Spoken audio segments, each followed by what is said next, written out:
ஆண்டவர் உங்களுக்கு நல்லது செஞ்சிருக்கிறாரா? எத்தனை பேருக்கு நல்லது செஞ்சிருக்கிறாரு? நிறைய நல்லது செஞ்சிருக்கிறாரு.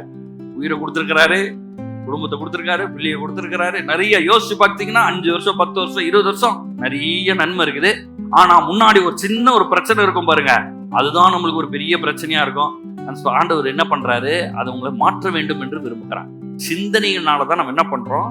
வீணாகிறோம். ஆங்கிலத்துல பாத்தீங்கன்னா அந்த சிந்தனைகளினாலே வீணரானார்கள்ன்ற அந்த வார்த்தைக்கு ஆங்கிலத்துல யூஸ்லெஸ்ன்னு வருது. யூஸ்லெஸ், எய்ம்லெஸ், லக்கற்ற, பிரயோஜனமற்ற அந்த மாதிரி சிந்தனைகளை சிந்திக்க கூடாது. ஒருவேளை நீங்க இன்னைக்கு ஒருவேளை அந்த மாதிரி தவறான ஒரு சிந்தனையினால பயப்பட்டு வேதனைப்பட்டு பழைய ஏமாற்றங்கள், தோல்விகள், பழைய யாரோ ஒருத்தங்க உங்களை தவறா நடத்தினதுனாலயோ இல்ல உங்களை ஏமாத்தினதுனாலயோ, இது ஒரு மோசமான பூமி பார்த்தீங்களா? நிறைய பேர் உங்களை ஏமாத்திடுவாங்க. நிறைய நேரத்துல நீங்க பிரச்சனையில இருக்கிறதுக்கு காரணமே நீங்க கிடையாது. இந்த உலகத்துல நம்ம இருக்கிறோம். இந்த மோசமான உலகத்துல பிசாசு உங்களுக்கு என்ன பண்றான்?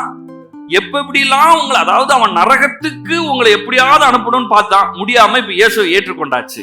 இப்ப இயேசுவை ஏற்றுக்கொண்டதுக்கு அப்புறம் எப்படியாவது இந்த உலகத்தை நரகமாக்கிடணும். இப்ப இருக்கிற அந்த கிறிஸ்தவ வாழ்க்கைய நரகமா மாற்றிடணும். அதுக்காக குடும்பத்துல என்னென்ன பண்ணணும், பொருளாதாரத்துல என்ன பண்ணணும், எல்லாம் பண்ணுவான். ஆனா அவன் ஜெயிக்க போறதே கிடையாது. ஏன்னா அவன் ஜெயிச்சதா சரித்திரம் இல்லை.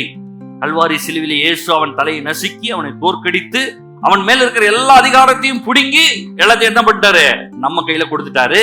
ஆகையினால சிந்தனையிலே நான் கிறிஸ்துவுக்குள்ளாக இருக்கிறேன், பரிசுத்த ஆவியானவருக்குள்ள இருக்கிறார், தேவனுடைய பலனுக்குள்ள இருக்கிறது, முற்றும் ஜெயம் கொள்கிறேன். இந்த மாதிரி சிந்தனை எல்லாம் வச்சு வாழ்க்கையில முன்னேறியே போய்கிட்டே இருக்கணும். எலியா பயங்கரமான ஒரு தீர்க்கதரிசி. வானத்திலிருந்து அக்கடி இறங்க கடவுதுன்னா இறங்கும், எல்லாரையும் பச்சிட்டு போயிடும். இப்போ இந்த ஏசபேல்னு அந்த ராணி இருக்கு பாத்தீங்களா, அது சொல்லி அனுப்புது. பிசாசு எப்படி வேலை செய்யறான்னு சொல்றேன். நேரா எலியாவுடைய தலையை சீவி கொண்டு வான்னு சொல்லி இருக்கலாம். அப்படித்தானே சொல்லணும். ராணின்னா என்ன சொல்லணும்? அவன் தலையை சீவி கொண்டு வா அப்படின்னு சொல்லிருக்கணும். இந்த அம்மா அப்படி சொல்ல என்ன சொல்லுது தெரியுமா? நாளைக்கு இந்நேரம் உன் தலை உன் உடம்புல இருக்கான்னு பாப்போம் அப்படின்னு என்ன பண்ணுது? மெசேஜ் போடுது, சொல்லி அனுப்புது.